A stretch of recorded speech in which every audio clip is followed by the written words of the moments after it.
I hear him, but I don't see him. Hey, Jeff. Hey, Gary, how are you? I'm good.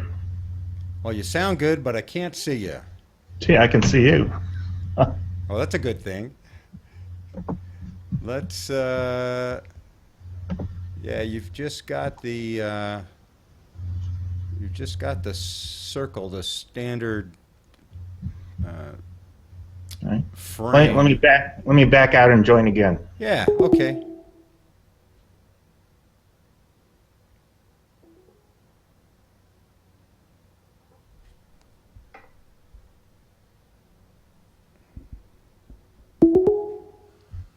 There we go. That's just like a reboot. Yeah, if all else fails, close all the windows. That's right. Well, that's great. Well, so far I don't see anybody on a chat over here, and but I told them all. I said, "There's this guy by the name of Gary Forster that claims to know you guys, and you're all invited except Chris Coker, of course, to join in." So I did hear from Sean. Sean's up at camp, and so he said he'll see how camp's going, and if he can, he's going to connect. So that'll be fun. Let me just whip through a few of the screenshots here. That's really nice. Okay. That's also really nice. I really like that picture in the background. That's perfect. So we're ready to go, and it's 2 o'clock your time, I believe. Yep. Well, I'm ready if you are. I'll introduce the show, and then we'll throw it right to you, and we'll just jump in. And it's all being streamed live, even right now. This is sort of pre-show stuff, I call it. But and on the final package, I'll just edit a few pieces and put in a title and a little bit of intro music. But I keep both feeds up, the live unedited feed and the lightly modified feed as well. So you'll be able to refer. And I've got you down here as Gary Forster Solution Connector. GaryForster.com is your website. Yeah, Solution Connector is just a LinkedIn title. So it's Gary Forster Camp Solutions. Camp Solutions. Well, that's your whole business name, right? Yeah. Okay, let me change that then. That's good. I'm glad I caught that. Gary Forster Camp Solutions. You can't see what I'm doing, but trust me, it will show up on the stream. So that's all together 4 words, right? Right. And you are your brand. Yeah, that's it. All right. Okay, I made that change. Thank you for that. And I'll just center that a little bit better. There we go. Stop that. And let me see what else I have here. I have Gary Forster and then I have your website, GaryForster.com. And Gary Forster, GaryForster.com. So I think everything else is fine. Okay. You ready for this? Sure. All right. Let's go. You're going to ask questions, right? Yes, sir. Yes, sir. All right. It's time for Triangulation, cause-driven conversations, and my guest today is the king of camping, a former colleague at YMCA of the USA, and a friend, Gary Forster. Gary, welcome. Thanks, Jeff. Hello, everybody. How you doing today? It's a gorgeous day. And where Many are... folks don't know, but we moved to Florida 3 years ago to take care of my parents who are in assisted living down here. Well, you just answered my first question because I was just going to ask, where are you calling in from? And so that's the sunny state of Florida. Excellent. So Gary, what we're going to do today is we're going to have just a little conversation. We'll go for as long or as short as we have conversation to fill the space. And the only limit, though, there is a YouTube limit, is that we cannot go over 8 hours. Okay? Well, you just scared all the people that know me off because they know I'll talk all day. So how I'd like to start this conversation is, at first, give us a little background. I know a little bit about you because I worked with you, and lots of people that know you obviously know some of your background. But I saw a little bit. I was wandering around on your website at garyforster.com. That's GaryForster.com. And I happened to see a reference to an Eagle Scout going way, way back. So I'm guessing that probably way, way back as a little tyke, you were somehow got the itch to be outdoors and had something to do with this camping thing. But I could be wrong. Why don't you tell us how you got interested in what ended up to be a career? As a little tyke, I was one of the two guys that was always picked last for kickball when they picked teams because I just could not catch a ball. And I used to be embarrassed because my mother would take me to Sears and Roebuck to buy jeans in the Husky department. And I had a horrible stuttering problem all through school. Some of my worst memories are in second, third, and fourth grade. Just not being able to get the words out. The harder I tried, the more I thought, couldn't get the words out. But I joined Boy Scouts at 11 years old and found there was a place where I didn't have to think about what I was talking about. I could learn stuff, do stuff, demonstrate, learn from kids my own age, not just teachers, and then teach other kids. And so that worked really well. Still had the stuttering, but just a lot more comfortable in the Scouts. And we'd meet weekly, and I loved that. And so at 15 years old, I was invited to work for the YMCA. So my first job was at a child care center, site director. Oh boy. At 15, I had 35 kids and me for an after-school program. And from 3 till 7 o'clock, kids would come and they'd pay cash, 25 cents, and I'd collect it in a big canvas bag. And then I'd program in the gym or out on the playground. And it would be some playground games, it would be some scouting stuff, and lots of just fun activities. And at the end of the week, I'd bring my big canvas bag of quarters down to the YMCA, and they would cut me a check for a couple dollars at 15 years old, which was not as much as I was making mowing lawns, but it was a lot of fun. And so then in summers, I started being a day camp counselor. I did that for a couple years. Then resident camp when I graduated high school. And that was really the turning point, my first year working at a resident camp. I wanted to be a scout executive, but they didn't pay well enough. I actually got a salary, a decent check working as a counselor at a YMCA camp. And back then it made all the difference in the world. The tuition for Kent State University, where I was getting a degree in architecture, was $235 a quarter. Ooh. So even a camp counselor's salary back then made a really big difference. So that first summer, one thing that was a little different about the YMCA camp from Boy Scout camp is that we sang a lot of songs. And so I'm there at camp, and I'm about halfway through the summer just singing my heart out with all the rest of the boys, and realized I wasn't stuttering anymore. Wow. Singing camp songs, being at a place where it didn't matter how crazy you were. In fact, you got bonus points for being as crazy and as original as you could be. I didn't have to think about what I was saying. And as a result, I stopped stuttering. Wow. So when I went back to school, it would come back a little bit, but it was never like it was in elementary school again. So I had a debt to YMCA camping from that first summer as a counselor that I thought, I don't know if I'll ever be able to repay this. So I continued to work for Y camps in the summer while I was getting a 5-year degree in architecture. And in fact, I'd probably be an architect today if it hadn't been for the 1974 Arab oil embargo. My parents had enough of me working for the YMCA, and so I'd gotten my first summer job working for an architect. And I got in for my first day of work. They showed me my drafting table, and I got out all my tools. My first job was to do landscaping around a branch bank. I said, oh, already this is pretty boring. At 11 o'clock in the morning, the head guy, the head of the architecture firm, who I knew from scouting, said, Gary, let's go to lunch. And I'm thinking, 11 o'clock? That's kind of early. Yeah. So we go out downstairs to Will Automat. And he says, Gary, I'm taking you here because I want to give you a heads up against the other folks in our firm. We're going to lay off half the people in our firm today.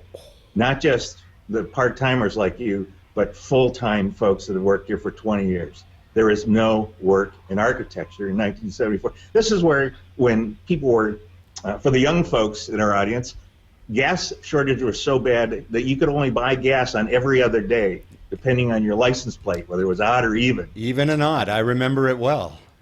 And even then, you could wait in line for 2 hours to pay exorbitant rates for gasoline on every other day.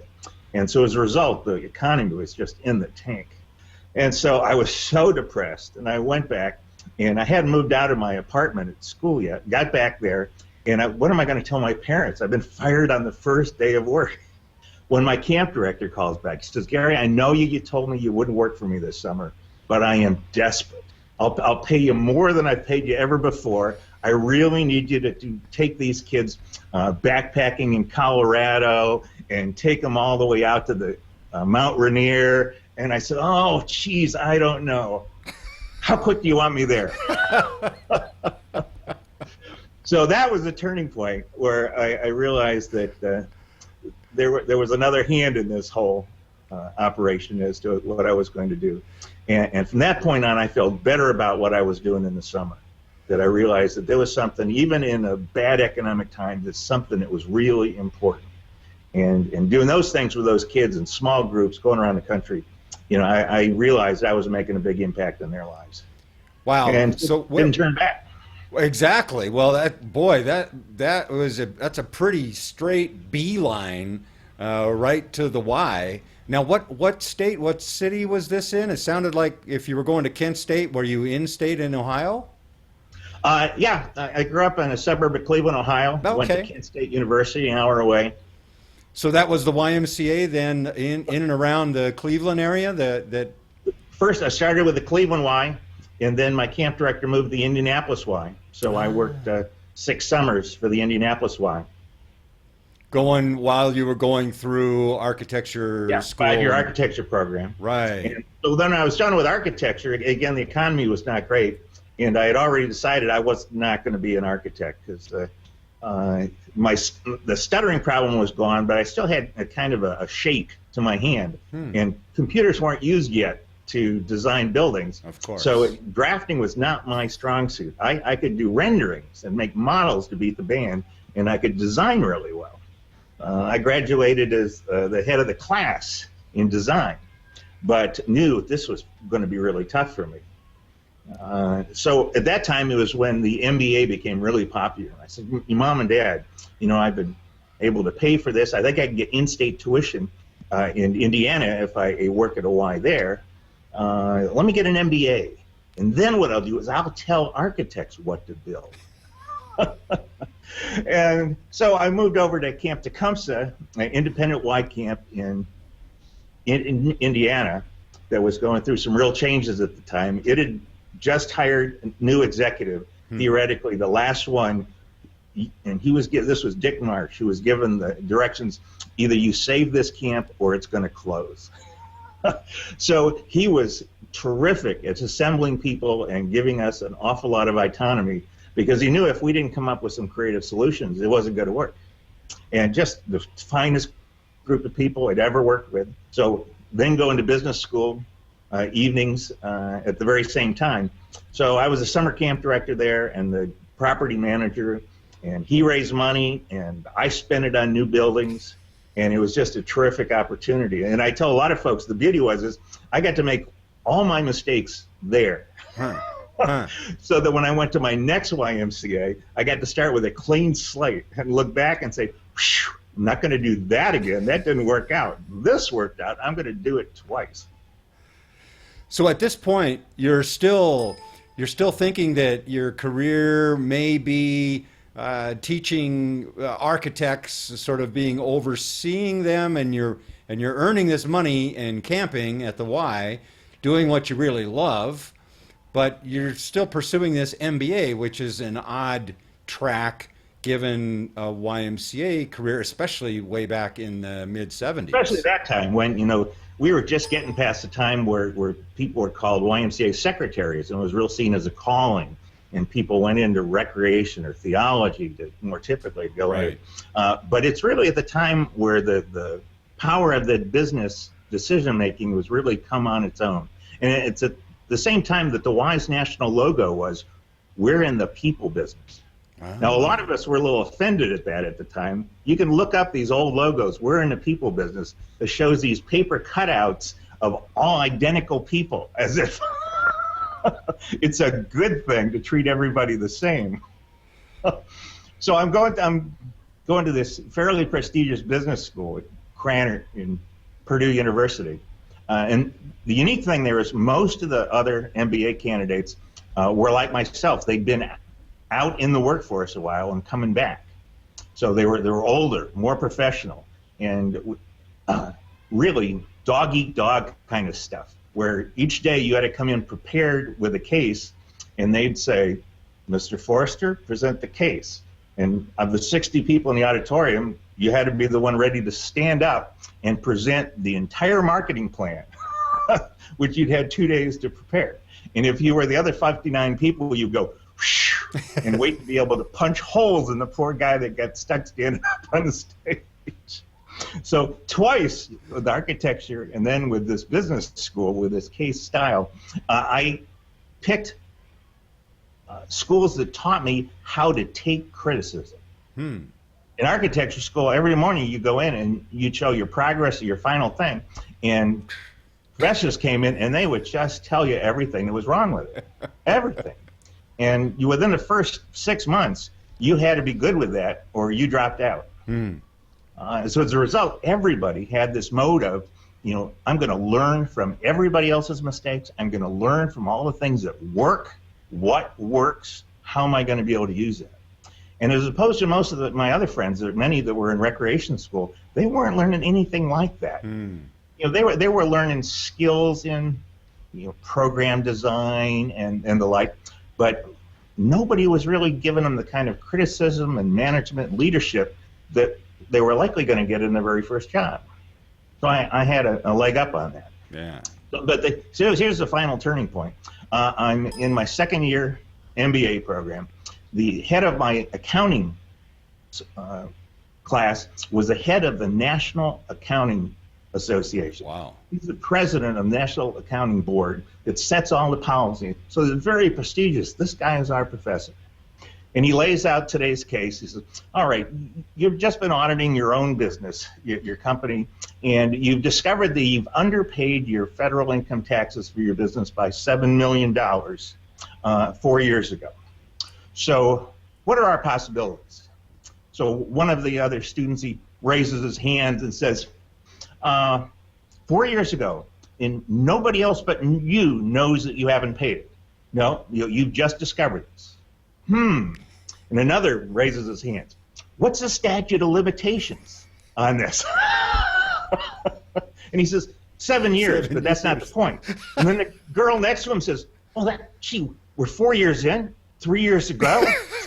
I say let it roll. And the rest of the class is thinking, the real answer is you can charge it back 4 years, you can charge it forward 3 years, you could really limit the amount of impact it would have on your business. They weren't having none of it. They wanted to know how they could get away with it. And this poor guy in front of the class sat down and just held his head. And so I go back to work with YMCA kids at the end of every school day, and I'm thinking, it's too late already for these people. I got to work with their kids. This is at the time when Michael Milken was a hero for doing all of these junk bond trades. Yep. Long before he went to jail, when we realized that what has just happened in this financial crisis, the seeds were being sown in that classroom. Right. What can we get away with? Yep. And so I said, man, my whole life has been my parents taking me to church and being involved in all kinds of social work stuff, being great examples in the Scouts and YMCA camping and working for the YMCA. It all led me to say there's a bigger purpose to what we're doing. Right. And I should not apologize for working for the YMCA. Right. So I told my parents, and my mother cried, "You're not going to be an architect?" No. And Dad says, "I think you're making a big mistake here, son." Yeah. But the first time they came out to Indiana and visited me in the summer and saw 250 kids, 60 counselors, me up in front directing the evening campfire of this entire camp, they were really impressed. And they said, I think maybe you found the right thing. So that was a time when you definitely knew that you had made the decision. That was really your calling. Yeah, it took me to 23 years old before I figured out that I was on the right track. Yeah. But it also sounds like you caught a glimpse of that from that MBA class example of values. Right. And not that you didn't have a sense of values, but you caught a glimpse of what's the gap between where most of those classmates were and what you had stood for, what you had started learning, obviously early at home, then again in the Scouts, and reinforced obviously also at the Y. And you said you decided, let's catch them while they're young, and let's bring those values into line and have a profession at it at the same time. And again, I was so lucky at this time because in management theory, it's when Tom Peters came out with his In Search of Excellence book, Oh, right. which said we need to focus on not the needs of your business, but the needs of your customers. And so I did that with this great team of people I was working with at camp and said, our customers are not our kids. None of these kids pay their way to camp. Yep. Who's our customer? Yep. And it just came to three of us. We work for Mom. Mm-hmm. 95% of all the registrations, even till this day, that come through for camps, not just YMCA, any ACA camp, 95% are signed by Mom. She's our customer. So immediately we changed our advertising, what our message was, what check-in day was like, what pickup day was like, communication while kids were at camp, communication day, and we were overnight successes. Just by doing something that almost nobody had done before, was to look at Mom as the customer for summer camp. And so that was, and again, with people just every day we'd come to work and say, now what else can we do for Mom? What else can we do for Mom? Because if Mom's happy, then we can do what we want to do with these kids to help them grow and mature, and they'll come back every year. Well, and I also, again, as I had mentioned, I took some liberties to peruse GaryForster.com website, and I see the reference to Mom still in there. And that's Mom is the customer. So that's obviously something that's one of at the Maslow's triangle of camping. That's right at the base there. That has got to be satisfied first before you can do anything else. And yet it still seems to be a secret in Y camping. Really? You go around and you look at 90% of the YMCA websites for their camps, and they're all targeted at the kid. The very first picture you see is likely to be some kid on a climbing tower with no rope, no belay, no adult anywhere in sight. And the next picture will be a group of kids hugging in water up to their necks with no lifeguard anywhere in the picture. When I got to YUSA, I was able to do real research. I would sit down next to mothers and say, these are not mothers who had already sent their kids to camp. We sought out mothers who were just calling to get information. Would you mind, could I come over? I want to, so look at these brochures. Tell me what you look at. Tell me what you see. And in every case, the mother would say, there are no pictures of counselors or adults in this entire brochure. Don't you have any? Ooh. This was in 2001. Wow. Right? And so I go back and I start telling camp directors, do you understand this is what moms are saying? Safety's their number one issue. They're really concerned about who the role models are at camp. And you talk about it, and yet there's not a single picture. Interesting. You go look at why Camp Thinks Today, and again, maybe 10% have really taken on to this idea, and they've done incredibly well. So the strong YMCA camps, who have always really understood that mom is the central point and you got to deliver a really terrific product regardless, they've always done well. They're doing so incredibly well now. Interesting. And so many of the others are just continuing to struggle because they don't get the simplest things right. And that's probably the first step. That's that keystone you talked about, is knowing that mom's a customer and you got to meet her needs first, even when she's first considering you. So as you and this is, I can sense now that this is the experience talking as well. So let me back up just a little bit and give me a quick or give sort of the quick career path for, if we're talking to an 18-year-old or a 23-year-old architecture student who's decided that architecture might not be his thing. 1974 and 2008 certainly had a lot in common, and some would say that we're still not out of that sort of depression in terms of jobs, especially for young people. When was it that you made a decision that this was going to be a career? I mean, I know you took once you made a full launch and got I would assume you were the executive director at that camp, that first camp, or maybe not, but start that back, go back a little bit and sort of describe your success progression path through a career. Why pick a career in the Y, especially if your mom is going to be disappointed and your dad thinks you're doing the wrong thing? So backing up into the story, so I have that horrible experience in the accounting class to find out that the future leaders of our country have no moral standing, and they're just worried about the money. And yet people like my professor are so dismayed at it, they don't know what to do. And now I've had 2 summers under my belt being essentially the senior program director. I was in charge of the summer program. The parents called me the summer camp director, but I worked again for a terrific executive and with a team of folks that made this place work all year round. And that's when I told him, I said, boss, I want to stay. You know, I'm not going to leave when school's over. Can I stay? Can I come on full time? Can I be a Y professional? Can I join AYP? And he was thrilled at the time. Oh, this is great. I don't have to pay you overtime anymore. Typical. Yeah, and eventually I met my wife there. I was hiring nursing staff one year, and I was lucky enough to work with my best friend, Dave Wright, who is a legend in camping himself. He and I had done trips together when we were younger as counselors. And he was in charge of the tripping program and had started a huge environmental education program at this camp. And I did the summer camp and the property management and design. So it made a great teamwork of the senior leaders. So we were doing a lot of stuff together. And I didn't have a nurse this summer. It's like our 4th summer there. And his wife, Beth Wright, says, you know, my sister is just now graduating from Yale University with her degree in nursing.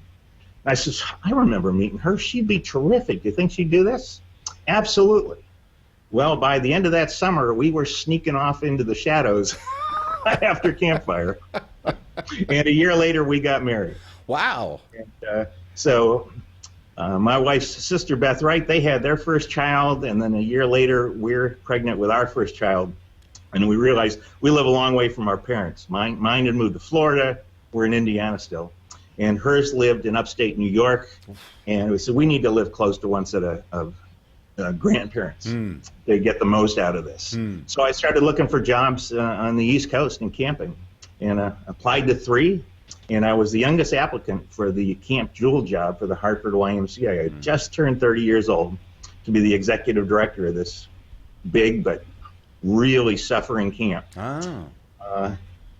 And it was perfect, an hour and a half from my in-laws. And I stood on the top of this mountain at Camp Jewel after doing the interview, and I said, I can't believe I could live here. I could bring kids to this property. This is amazing. It's just got such a terrific history. So I got the job. I beat out the 10 older guys for this position, partially just because of the passion of salesmanship, letting them know why this was so important, how we could turn this around.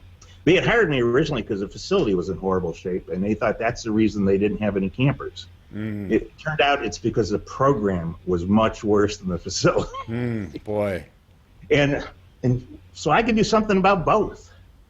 And so within 4 years, we were running at 100% capacity. Within 6 years, we had a waiting list by Christmas. 7 years, we had a waiting as of September 1st, we would be entirely filled for the next year. In other words, you had to have gone to camp or know somebody to go to camp and signed up with them. Otherwise, you wouldn't get in. 1,200 kids, 2-week sessions. 1,200 kids? Yeah, with 250 kids a week. Right. For 2-week sessions. Right. 1,200 campers signed up by September 1st for the following year. Wow. The highest rate charged by anybody in the state. And by Christmas, we had another 1,200 kids on the waiting list. So, boy, it was terrific. So I was there a total of 18 years, and it was just fabulous. Had so many folks go on that had worked for me, started their Y careers then, that are now executives, camp executives, CEOs in the YMCA. It's just been terrific to develop that kind of network, to learn from these folks. The best friends I've ever made are the ones I've made as a result of sharing, hey, this is what's happened in my camp, what's going on at yours, what can I do? And the kind of honesty that we have with each other in camping, and even more so in the YMCA, is just really special. So when the option would come out to move to some other organization, you go to American Camp Association meetings, and our presenters, Y presenters, or even I was on the National ACA board for a while, people would come to me and say, you people in the Y are so willing to share. Aren't you afraid that somebody will take your knowledge and compete against you? I said, well, that's part of the reason why we're successful. We realize this is not a zero-sum game. And if parents trust camping in general, we'll all do better.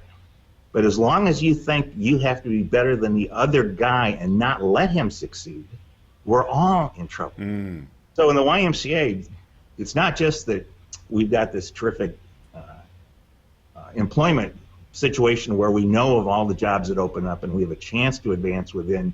It's that we keep our career the same way too. We share what we know. We don't try to hide it. We don't hope somebody else fails. And you just don't see that very often, even in the nonprofit sector like we're in.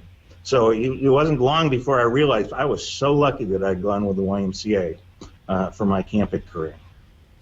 Well, that's huge. So you basically raised your children then in that's right. They were both born in 4 years apart. They're 26 and 30 today. And living on campsite was just terrific.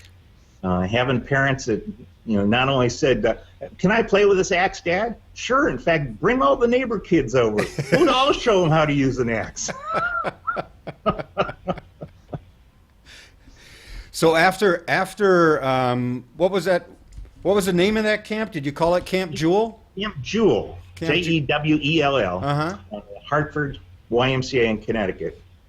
And was it part of the Hartford Association? Right. In fact, this Hartford Associate had 2 resident camps. Oh wow. It was 25% of the association budget. When I left Camp Jewel to go to the National YMCA, our annual budget was $3 million for the camp. Wow. And we had another camp, resident camp, that was a summer-only camp, and it had $1.5 million. And we had day camps at every operation, and I advanced to the point where I was supervising the day camps and the other resident camp too. And we were all just helping each other succeed. So that's interesting, and that brings up something that I had never thought about before, but I've always associated you with mostly resident camp. But it sounds like you may see clearly it doesn't matter whether it's day camp or resident camp, mom is still the customer, right? Right. And so are there are there lots of things in common between those two, or what would you say are the critical differences? Obviously, other than generally speaking, resident camps are stuck in the middle of nowhere, and day camps happen to be close to where people live. There's so much more variety in day camp, which is there's some that happen just at YMCA's, and some of those are incredibly successful. I visited the Magdalena Ecke YMCA out in San Diego, yeah. where they have 900 kids a day on site at the YMCA, and another 800 kids a day off-site at satellite operations, Wow. all for one branch. Wow. When I was there, the day camp budget for the single branch was $2.5 million. 1,700 kids a day going to YMCA camp. The Y seen as the expert in day camping in San Diego County. If you're SeaWorld and you want to run a day camp and you found out that it didn't work, you called the Y and said, would you guys run our day camp? San Diego Zoo, the Symphony, the Y is the expert in day camp. To me, there's lots of different forms of camping, but what I'm most excited about is when we get a chance to get kids outside. Right. My kids have all gone through YMCA childcare. Too often, they're stuck in the same school they were in all day long. And even though we make a big deal about they get to have gym, they get to do homework study, it's still pretty much an extension of school. They don't spend enough time outside except they're on the same playground every day doing the same playground things. And they're not getting to solve any problems. They're not getting to play with kids as a group to discover and work and solve issues. Kinds of things that really great day camps have. So one of the things that good day camps share with resident camps is that I call it the difference between the way some of our child care is run is like the way we run our pools. We station lifeguards, and their role is to watch the kids that are in front of them at that time. And so when my kids would check in for after-school child care, Mrs. Smith would say, okay, now you 80 kids, you're going to go to the gym with Jose. You're going to all get a chance to learn how he does basketball in a wheelchair. And you kids, you're all going to go to the library, the media center for homework, and you kids are going to go do a craft, and you kids get a snack. And every 25 minutes, we're going to rotate you. Nobody knew all the kids' names. Nobody knew our names as parents. We would go to parents' night, and the parents would sit together, and the staff would go sit at their own table. And it turns out this is real typical. We don't know a lot better. Yet, when you go to a good camp, the first thing that happens is, Jeff, we're so glad you're here. Let me introduce you to your counselor, Bill.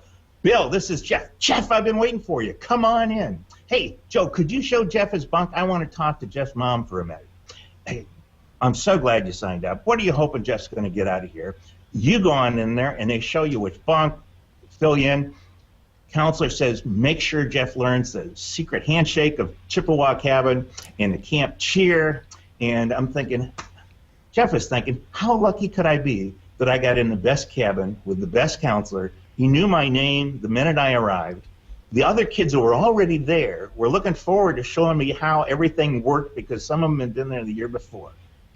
Completely different than the way we run swimming pools. The best day camps are run the way we run Learn to Swim, not the way we run Free Swim. Right. And so if you can throw in the fact that outdoors are something magical that can really change kids' lives just because they get opportunity to be outside where it's green and fresh and all the things that are accompanied by that, that's the beauty of whether it's day camp or resident camp or if it's even part of a child care program year-round. Those two things. You assigned a team leader, call it counselor or whatever you want, and that group of kids, your group of 10, 12, 14 kids, travels together, learns together for a big piece of the day. You do that, whether it's day camp or resident camp, you're going to have some pretty magical results. The other piece, though, that there's often seen a little bit of a competition at Wise between day camps and resident camps. A resident camp will go to all their branches and say, you should send kids to us. And often the branch executive will say, well, I don't want to do that because those are my kids and I don't want you getting that revenue. Right. Following the data really helps. Of kids that go to Y day camps, only 5% go to Y resident camps. Wow. Now, a big piece of it is economic. To go to a Y resident camp costs more than an annual membership at the YMCA. Yep. It's a big ticket item to go away to camp. It's a big commitment for mom to say, I'm going to put my kid's life in somebody else's hands, not just for the day, but for a whole week or two. And then, because it's so much more expensive, it's less likely that it's going to be used for childcare. This is only going to happen for a week or two, if at all, where your kid could stay at day camp and go for 3 or 4 weeks for the very same price. So as a result, it's typically 2 different markets. Even in day camping, we found out that there's 2 separate markets for day camp. Back when I did the last day camp study in 2007, and I'm sure there's updated information because the folks in camping and research do such great stuff at YUSA. But we found out that on average, half the kids that went to Y day camp went for less than 4 weeks, and half went for 4 weeks and more. So when I hear people say, well, daycare, day camp, that's just summer daycare. Well, it turns out for at least half of our customers, that's not the case. Right. They've only signed them up for a couple weeks so that they could have the experience of going to camp. People don't even sell that. Right. But likewise, on the other hand, half of the people really, it's a big piece of their summer. They're making a commitment because they need their kid to be watched every single day. Right. And so half of it is childcare is a big component too. So as a result, a YMCA resident camp says, well, we ought to be getting more of our kids from our local Ys. We need to get the day campers that, well, again, on average, only 5% of day campers come because it's a separate market. So there are some kids there, but not a lot. So that's only one place to look. The other alarming thing for many folks is, on average, only 10% of the kids that go to Y resident camps are Y members. Oh, wow. Wow. Yeah, everybody's always shocked when they hear that. You ask any camp executive, and they say, well, yeah, 10%. And the other people in the room will go, what? And young camp executives will say, well, that's because our branches are really dogging it. They don't send us any of their kids. And I say, okay, let's pull up their program. How many activities do they have for 11, 12, and 13-year-old kids at their Y? Well, there aren't any. The average Y in the early 70s gave up all program after 10 years old. Yep. We specialize in pee-wee sports and anything that's around our core of childcare. Yep. We keep those childcare kids busy until they go off and join the youth sports leagues, which are really premier in so many towns. And when parents don't need after-school childcare, resident camping is expensive. YMCA childcare is unbelievable. Parents pay tens of thousands of dollars for the YMCA to house their kids safely before and after school. Yep. People don't look at it in those terms. When a kids get to be 10 years old and they realize they won't be looked bad on if their kid can stay home alone, they not only drop their measly Y membership, they're dropping $10,000 to $20,000 a year for those kids to be going to childcare. Right. And likewise, 12-year-old kids can join our Y to do what? Tell me the programs. Well, they could go to the fitness. Yeah, they could, but no. Y camping has become the program for young adolescents and teens in the YMCA. It's more so day camping than before, as kids stay in day camping longer, but it has always been resident camping. So the prime years for resident campers, 11, 12, and 13. New camp executives will make the mistake of saying, I need to get a lot more younger kids. It used to be that the youngest kid you'd find in resident camp was 8 or 9 years old. Well, now you'll often see resident camp will take kids as young as 6 or 7. And So I did a return rate study on that when I was at YUSA, and we found out that the average return rate for a kid that goes to resident camp in the United States, doesn't matter if it's Y camp or ACA camp, only 55% of them come back for the next year. Wow. 55% return rate. That's horrible. That's the biggest problem I had with working on the ACA board is I said, we need to fix this before anything else. We have, it's like Coca-Cola having a product that tasted like vinegar. Right. Half the people spit it out and said, I'm not buying another bottle. Well, most people left it at the 55 and didn't go any deeper. So I was able to go deeper and say, I wonder what the return rate is just for kids coming their very first summer. Because we all know that there are kids that go for 5 and 6, 7 years in a row. Sure.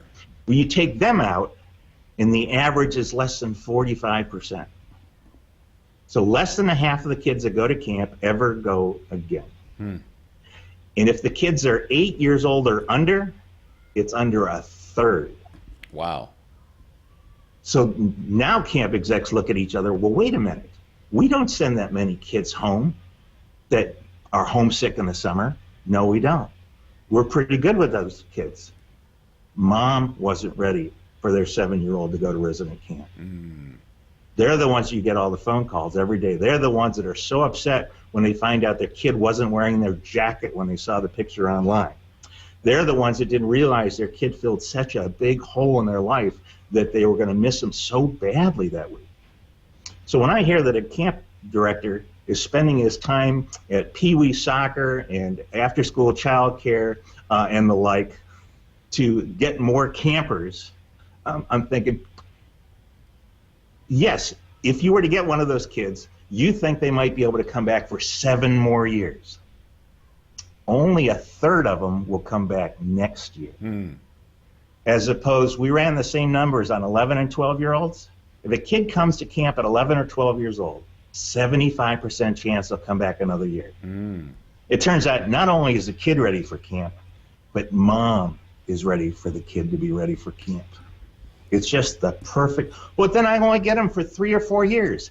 Yeah, but you could get 75% of them to come back every year. Can you imagine? In fact, any camp that's got better than a 65% return rate essentially has no financial problems at all. All the difference is in those folks whose kids just don't come back. Because you can't spend enough marketing money to get people to drink vinegar. Right. They don't want to do it. Right. The neighbor will tell them. Those are incredible statistics, and for everybody that's not watching right now live, though that last 5 or 6 minutes is worth watching. This you gotta listen to what Gary is saying here, because you obviously are saying this through data and study. This is as well as anecdotal experience to back up the data, but it's not just a gut feeling. This is information that you have that is based on real facts. There's an interesting thing that I'm seeing here, Gary, and that is it possible, because I've also noticed, having just come back from Estes Park from the World Council, the 18th World Council, where their emphasis was on youth empowerment. And I know 11, 12, and 13 is younger than the youth empowerment age range than they were targeting, but still, it was my same point, which you just brought up, is that we don't serve youth.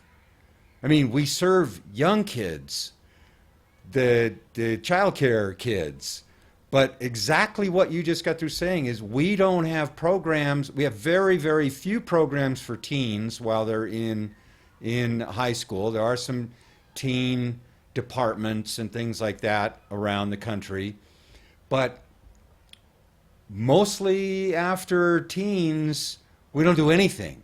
And I'm seeing, and maybe you have some data that backs this up, but I'm seeing that we've got 11, 12, and 13-year-old kids going to camp, and then we've got a certain percentage of those same kids that go to camp get hung. They get the fever, they get the camping fever, and they want to be counselors in training. And so they come back for counselors in training, and some of them come back to be actual counselors, and then some of them do exactly what you were doing during high school summers and that. So do you think the Y serves, that camping in the Y serves a role as probably the premier program for that age range?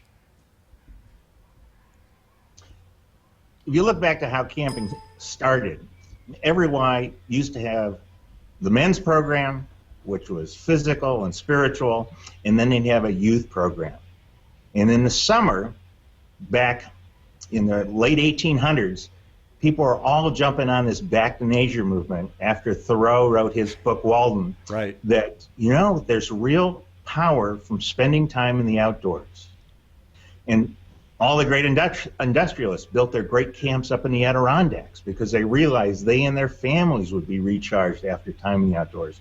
And so the very first Y camp that we know of was in 1867. That was 2 years after the Civil War. Yeah.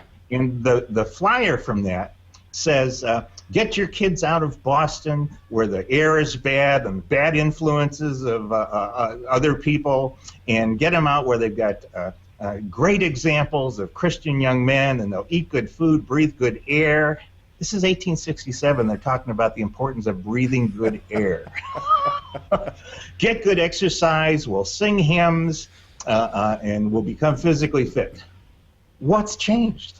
It hasn't. It turns out it was so powerful. So from that very first Y camp experience, by 1900, there were over 100 YMCA resident camps. Wow. And by 1960, there were 600 YMCA resident camps. So half the Ys in the country had a camp. Yep. Today, we're down to where there's 300 or so resident camps. What people don't realize, though, is half of those are still owned and operated by single unit YMCAs. Not a big Metro Y. In fact, many of the big Metro Ys gave up their camps long ago to sell the expensive property to cover debts. Single unit Ys that own a camp, because what they found out is the way camp was in the old days. They would take their youth department to camp. They'd take all the program directors. They'd take volunteer parents. The woman from the front desk would come to camp to be the registrar. The woman from the kitchen would come to camp and cook the meals for the week. People didn't used to do ropes courses in the old days for team building exercises. They used to put on camp. And they would come back. The old guys would tell me stories about how they would come back from the week at camp. The general secretary, the front desk lady, the cook, the volunteers, the program directors. And for the rest of the year, there was a glow left over on their feelings for each other and for all their kids as individual kids as a result of the time they spent together at camp. It made their Y stronger. So the best Ys today that have their camps, it does the same thing. They're the ones that still have Ys men's clubs and still have lots of volunteer events, family events, big donors to the program. And one of the times I get asked as a consultant to get involved in a YMCA is when they've just done their capital readiness campaign and found out that their donors want to give to camp and it wasn't one of their projects. Very quick, we need projects for camp because the donors want to give to them. Yeah, they do. Because it makes them feel good. Well, and because it works. Right. That's the beauty. These are folks that have terrific memories of what it was like when they were a kid. Even today, how many YMCAs have alumni associations? How many child care programs have alumni associations? Every camp has alumni groups from every decade. But here's the interesting part. They're almost all former counselors. Campers don't form alumni groups. They have a good time. I mean, we do nice things with kids. And, we've done some great research to find out that the outcomes that are developed from kids that go to camp. But it turns out even the best work we do only reaches a percentage of the kids that go to camp. Sure, yeah. The kids that work at camp, 15, 16, 17, 18, 19, 20, 21, 22, 23, life-changing to 95% of them. Wow. The single best program the Y has ever created is not camping. It's youth employment at camp. That is the single most you look at how many board members of Ys traditionally have come, not because they went to camp, because they were a counselor at camp. They were given responsibility at an age that they never would have had in any other job. Life or death responsibility. To design program, to come up with new solutions, to be creative, to be rewarded, to manage other. Who else at 19 years old gets to manage somebody else? To deal with customers like parents, to have to write reports and write plans. And so it has for over 100 years now, has been the single best thing we do. And the frustrating thing is we raise no money for it. If you look at the things we do right, and people are always wanting, what can we do for teenagers? Well, we've been doing it. We could do it more. If we could hire more kids to be a part of these summer programs, whether they be day camp counselors or resident camp counselors, I get so frustrated when we hire a bunch of international counselors, not because they come from really interesting, culturally diverse countries, but because they're willing to come from Great Britain and work almost for nothing. And I mentioned that so many great YMCAs, their board of directors at the strategic times, most of them were made up of former camp counselors. That's not going to be the case 10 years from now, because so few of the local kids are being hired to work at their local Y camp. The internet, which I used to say, oh, it's the greatest thing. I can hire kids from all over the country. I can hire them all over the world. You look today, we all brag about it in our brochures. Yep. Might as well just say we're shooting our camp and our Y in the foot, because all that local emotional involvement that used to draw the biggest donors, the biggest leaders, we have given it up because it's easier to hire somebody from farther away than to spend a little more time and a little more money to get folks from the town who actually built our Ys, built our camps, make the donations every year. The best thing we do, we don't do for our own towns. Wow, that's pretty enlightening, actually. That's so. There's short-term stuff like Mom is a customer that will change your camp one year to the next. Yep. But boy, there is long-term stuff, like the decline of Indian guides that is going to hurt YMCA's for decades to come. Not just in camping, but in Y leadership and volunteer involvement, because we went for the short view instead of the long view of really serving our community instead of just what made economic sense at the time.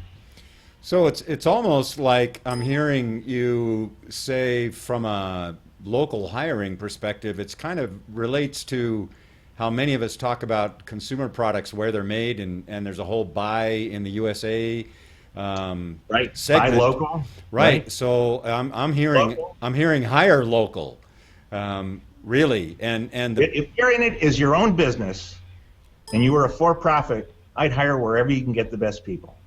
Sure. But if in the long term you were bought and built by a local group of volunteers who really wanted their efforts, their donations to go toward improving their community, you got to hire your staff from the local community. Yep. Well, that makes all. Maybe we need to go outside and get new blood, get executives, program directors, and the like. But there is no excuse we shouldn't be hiring camp counselors. 100% from our own service areas. Well, and again, especially if you look at the youth unemployment rates, ever since, especially now, they're especially aggravated because of the 2008 depression. Right. Those youth are massively underemployed. It's one of the largest percentages of. I just told my 23-year-old that he's the top in that class, because there's 4.7 million 23-year-olds right now in the United States, and that is the most populous age group, followed by 22 and 25, I think, or something like that. But those are and massively underemployed or unemployed, and it sounds like we've got an opportunity right in our own backyard. Well, And again, we're constantly making cases to donors saying, exactly. we listen to our community, we do what's best for our community. Here's a case where we have always been doing what's best for our community, and we've never asked for money for it, at least not recently.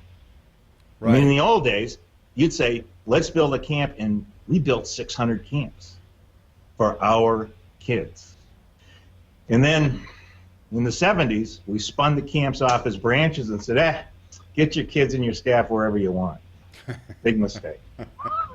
So, Gary, what do you think if I'm going back in my notes here, and when you were at that first camp and you had 60 counselors, you mentioned, and 250 kids, and now if we're looking at, again, the numbers of about 300 camps, what would you say is that employment then, average number of counselors at a particular camp over the summertime? I hate to be quoted, but I think it's in the neighborhood of 75,000 people.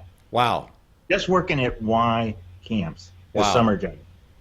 That's a huge, well, it's a significant number. Yeah. And Clearly. if they were all local kids, imagine the impact it would have. If they were all now more likely to go back and live in their community, Yep. work locally, Yep. as opposed to having been drawn away to work for a camp in some exotic location and decide to go move there Yeah. as a result. Yeah, exactly. So Gary, this is we could go on, but I'm going to, out of respect for your time, I would like to bring us towards the close of this. And in doing that, I'd just like to find out what is it that you're doing now. I know you've moved to Florida so that you can be there with your parents and helping them out. That's awesome that you can do that. But I also know that you are GaryForster.com. You're not only Gary Forster, you're GaryForster.com. So what are you doing now? And spend a few minutes. I've got plenty of time, so spend a few minutes talking a little bit about why you're doing what you're doing right now. And now that you're technically, I guess, outside of the YMCA movement after having spent how many years in a career there? 30 years in the Y. Yep. So why are you doing GaryForster.com? As you can tell, I learned a lot working with the Y. I mean, from the very first time when I learned camp songs and stopped stuttering, I knew that I needed to give back. So I'd be a volunteer today, if nothing else. And then I realized, wow, working with counselors is even better than working with kids. Huh? And then I found out working with the community and parents is even better than that. And then when I got to the National Y and was able to do the raw research on some of this stuff that none of us had really had the time to do. Mm-hmm. Then I was able to take these findings that we've just scratched the surface on to local camps around the country. So I'd visit 60 camps a year working for YUSA. Wow. And most of the time I would spend a day or more at the camp finding out what they do best, what their issues are, could they contribute to the organization, what are the problems that they have. And so many of the problems were all the same. I like to tell folks one of the beauties about working for the Y is there are thousands of ways you can do your job right. You know, if you really want to get ahead in the YMCA, don't just do your job. Right. Bring everything you can to it. Find out what your friends are doing in every other profession. Bring that to the Y, because we need it, and that's where the innovation has always happened, is from folks like that. So I go to the local Ys and visit their camps, steal their good ideas, give them suggestions on the things that they could be doing better, and then I meet with the board members. And I show them this stuff I call the 8 hallmarks of great camps. These things based like on mom's a customer. Yep. And the second one, which is almost as powerful, is mom won't send her kid to your camp if she doesn't trust you. And again, most of our websites aren't trustworthy. No wonder we're having problems. When's the last time anybody went to a travel agency to pick up a few brochures to plan their next vacation. Yeah, right. The number one expense for marketing for camps today, printing and mailing brochures. Stop doing that. Spend the money on your website. That would make a huge difference. But even then, if mom convinces their kid, okay, I want you to go to camp. I want you to have a good time. Kid goes to camp. First research project I did at YUSA. So we got all these camps that have really low return rates. I mean, I've got friends that have 70% return rates and friends that have 30% return rates.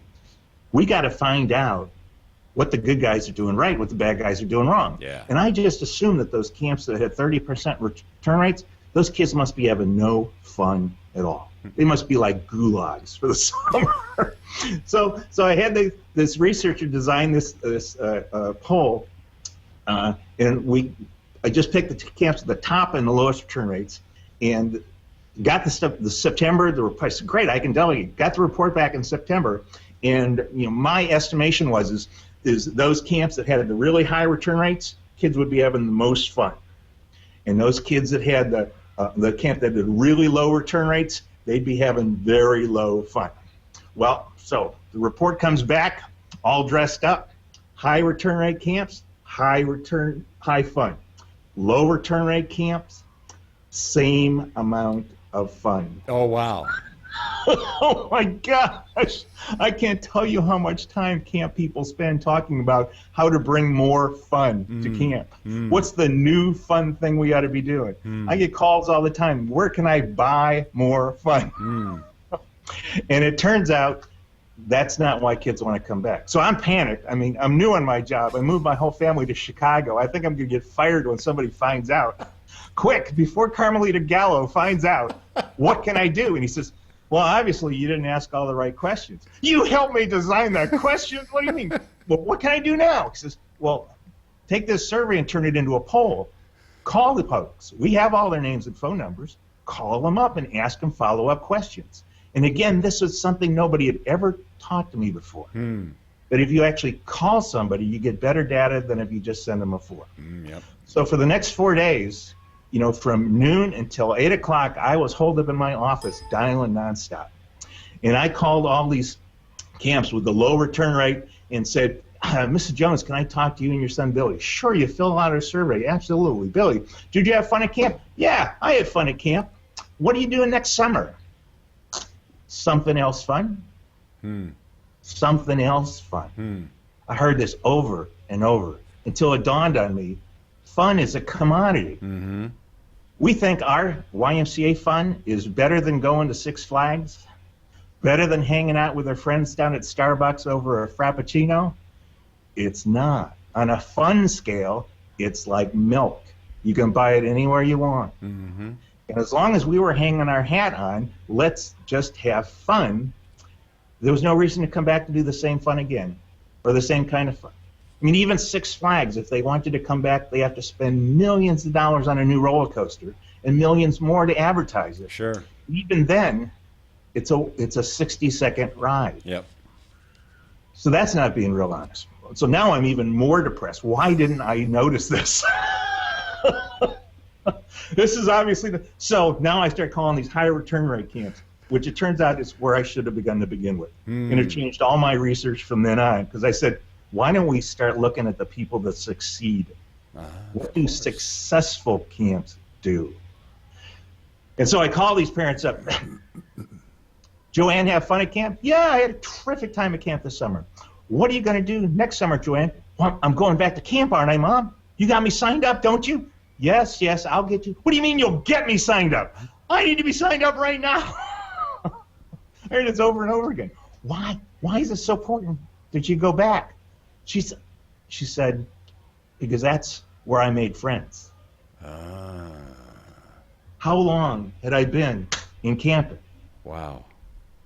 I thought fun was more important.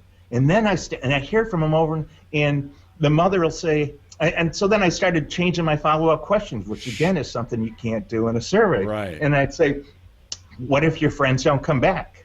And there'd be just a beat, and then they would say, that's all right. That's where I make new friends.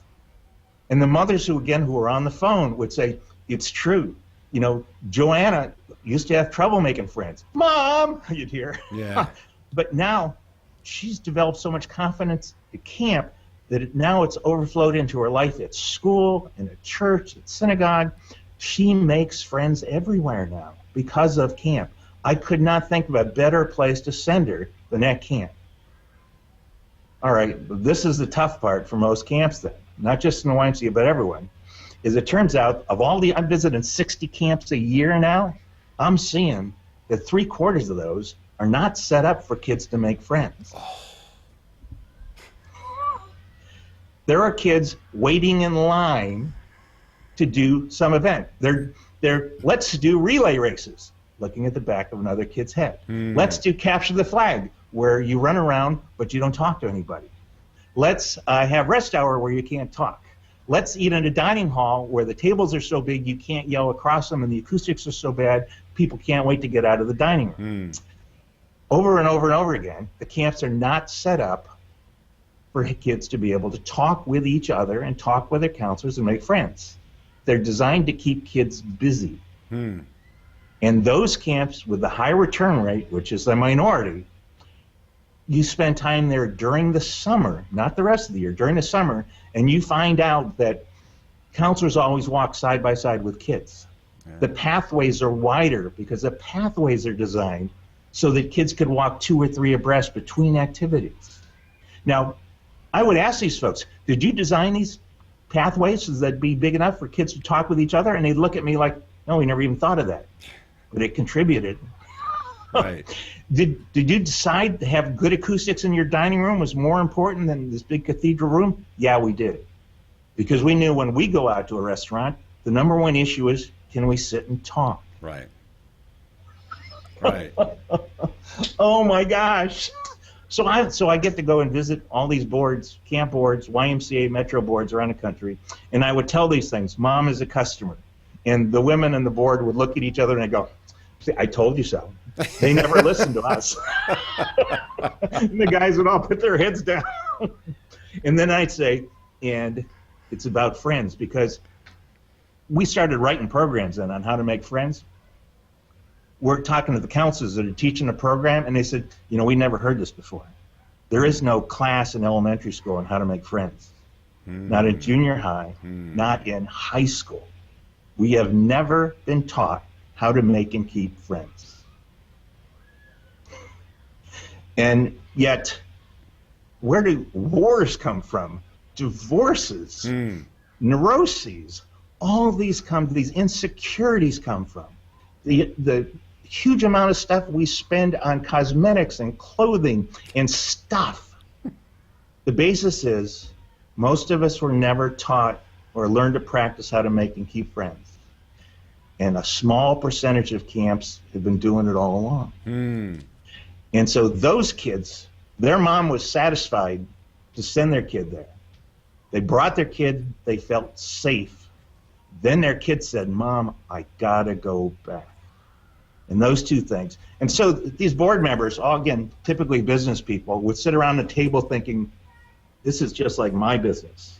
And they'd be looking at the CEO and said, you said the YMCA was different than my business. And they look at the camp director and you said we wouldn't understand camping. We should have been paying more attention all along because this is how the best businesses are run. I think I could help you. And in fact, they all can. And I said, you don't need to spend a ton of money on a capital campaign. You need to fix your operations right now, and we can all be a part of that. So it's just so empowering to realize the original structure of the Y, volunteer leadership, tentacles running out in the community, research because we got a big enough organization we can know stuff other people don't know, people that work up from job to job and get better at it. If we do what we were originally good at, that the best we're good at, it works. It works. And yet 75% aren't doing it.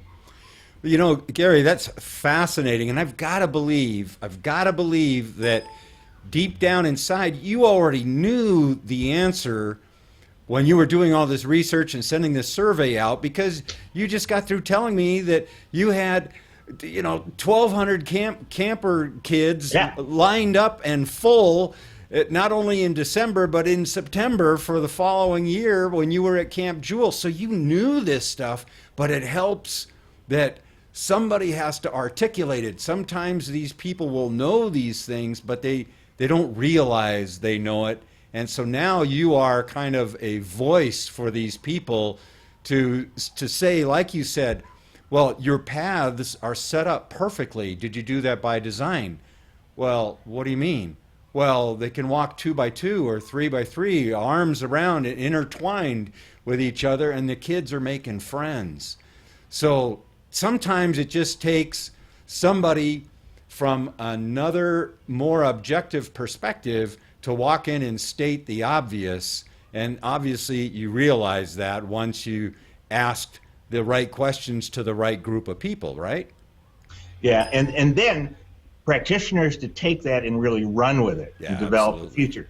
We have some just amazing camp executives and directors that have taken these basic framework, which is not rocket science. Like you said, we should have known this stuff inside it. I mean, we kind of did, but we weren't acting on it. Right. We weren't measuring it as the most important things. Right. And so that when these executives have told their staff, this is what I'm measuring, this is what I'm looking for, the kinds of things that those camps are doing now, these are camps, again, filled a year in advance. Yeah. Through this last economic downturn, they were raising money, building new facilities, expanding capacity. At the same time, otherwise, were selling their camps. Enrollment was going down. And if they just weren't looking at these really simple things. We try to make it too complicated. Yeah, well, it sounds to me like GaryForster.com, that's your continuing mission under your own brand now, but you're doing the same thing that you've been doing for 30 plus years. Before I could only do it for YMCAs, because contractually that's who I work for. Sure. And so when church camps or Girl Scouts or whatever would ask me for help, I say, I come on my vacation and stop by, and I can answer phone calls, but I can't actually go and do a board presentation for you or do an assessment of your facility. So now I can. So I've been able to not only work for the Girl Scouts in many places around the country and lots of church camps and many of my good old YMCA friends and clients from before, but even for-profit camps, which I have learned so much from. Oh, wow. This is another one of those learnings. Everybody kind of poo-poos for-profit camp is, well, they're in it for the money. I got to tell you, if you're in it for the money, you don't own a camp. You own a camp because of the passion you've got, and you've invested your entire life and life savings. These people work longer and harder, take bigger risks, invest more, and often as a result have much bigger rewards. Interesting. But it's not because of the money. It's because of this passion. And so as a result, there's so much to learn from these folks. But again, many of them are all independent. They're not linked together. They don't share their information perfectly well. So when they hear the stuff that we found out in the YMCA, they're doing the same thing. Yeah. So I'm just delighted to still be able to work for YMCAs where my heart is, but for other camps too, to work with great Girl Scout leaders and church leaders, like to finally be able to work for my own church denomination and help them bring more kids to camp is just been terrifically rewarding. Well, that's awesome. I can't imagine, and I was going to say it sounded like maybe that you were in retirement, but I don't think it sounds to me like you're in retirement at all. Well, a big piece of what I do is taking care of my parents. Right. But that still leaves a lot of time, fortunately, to travel to some of the most beautiful places in the country. Well, that's awesome.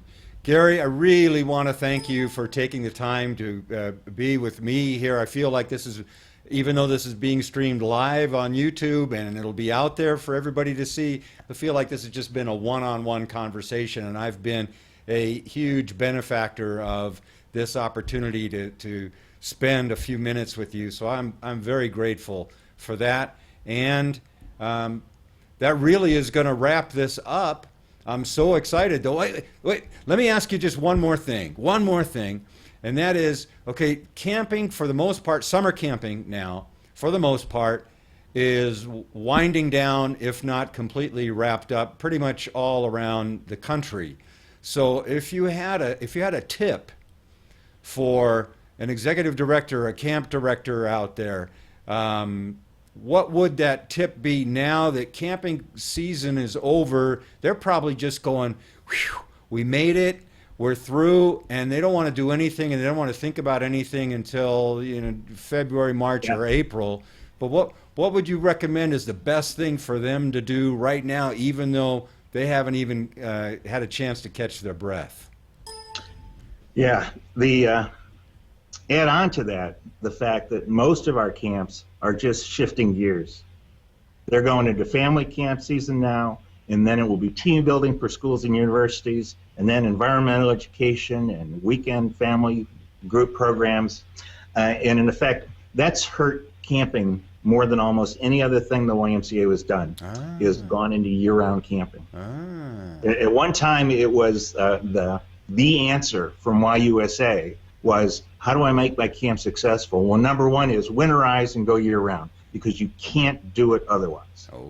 And so that's what I was doing every place I went, until I started seeing that some of the guys that had the best programs, they weren't year-round. How do you have 18 tennis courts and 17 basketball courts and an 85% return rate, and 100% of your kids come from your counselors come from the own service area? And he says, well, what are you doing this time of year?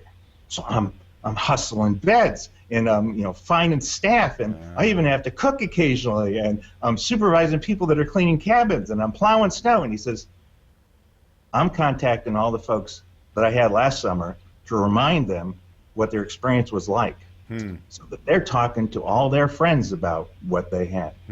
I'm making sure all my best counselors are coming back next summer, right now, in September, October, November, December.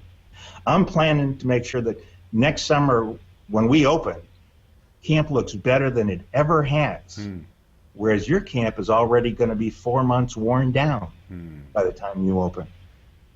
That's why I'm already full for next year. And I went,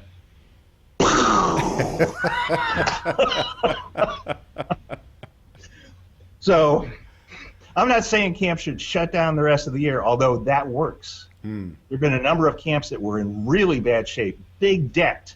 First thing they did, shut everything else down. Turned it around, paying off debt, huge surpluses in the summer. So it really works. But if the things you do the rest of the year are mission-driven, if family program is important, environmental education, it's kind of like day camping. 5% of kids that go to our environmental education programs ever go to resident camp. It's not a feeder program. The beauty is those kids never go to any camp. So if they come to a Y camp for 2 or 3 days, that's the only camp they'll ever go to. So what if we have an amazing character development experience as a result of the kids doing? Again, we should be raising money for that. We don't raise any money. We actually sell it for half price. So as a result, it's worn down our facilities, it wears down our staff, it hurts our marketing, and we give away for half price some of the best stuff we do, rather than to do what all the nature centers do and raise 90% of the fees. Because they should be doing it. So at the very least, what camp needs to do is take some of its best, strongest people and say, your only job between now and next summer is to, one, tell parents how to talk to their kids. Kids aren't great at telling their parents what they did. Give parents excuses on a regular basis. I'm not talking about sending them stuff once a month because you need to, be in their market sphere. So, they're ready. No, this is part of our mission. We want to change this family's life. You're not done yet. Imagine this way. Our alumni association is all made of counselors. That's because they keep in touch with each other the rest of the year. We keep in touch with them. They develop memories. They took home mementos and stories that we don't give our regular kids. What if we kept our campers, treated them like counselors? What if you made sure that memories were going home, And mom was encouraged to ask open-ended questions of their kids. I saw on the website that you guys had chapel every morning. What was the favorite story that you heard? Not the typical question, did you have fun? Right. Yep. Right. Oh. So be feeding these parents visual images, great photograph. So you're going to find most camps are doing a pretty fair job of putting up Facebook photos during the summer. Yep. Although most of them don't have any counselors in those pictures. They're unsupervised campers. But now is the time to be sending out pictures that tell story. I mean, you're going through the pictures for next year's website or brochure, and you see a great picture of Billy catching a fish with his counselor. Send it to Billy's mom.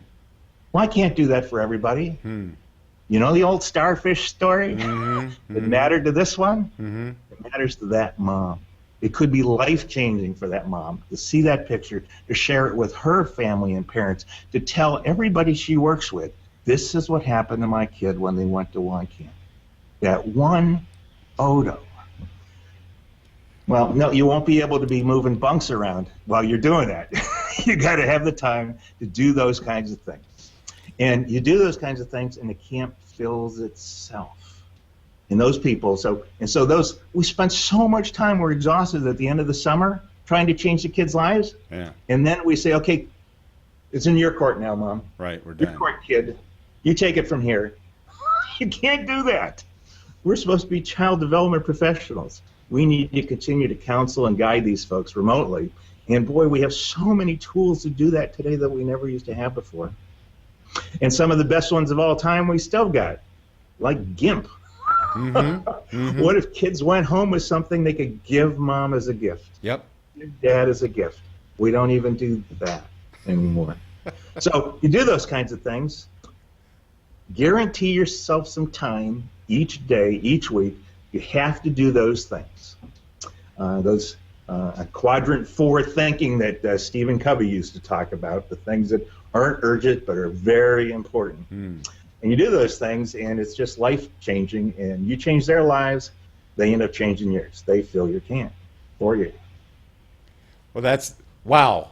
That's fantastic, and if people who are watching this don't watch all the way to the end, they're going to be missing the big secret, which again seems on at face value somewhat obvious, but obviously people aren't doing it. Well, Gary, thank you so much, and I'll look forward to hopefully maybe getting some other camping perspectives on here in another interview, or maybe even a panel interview would be interesting down the road. So think about that, but I really appreciate your time, and that will end this episode of Triangulation, Cause-Driven Conversations with Gary Forster at GaryForster.com. Thanks so much. Thank you, Jeff.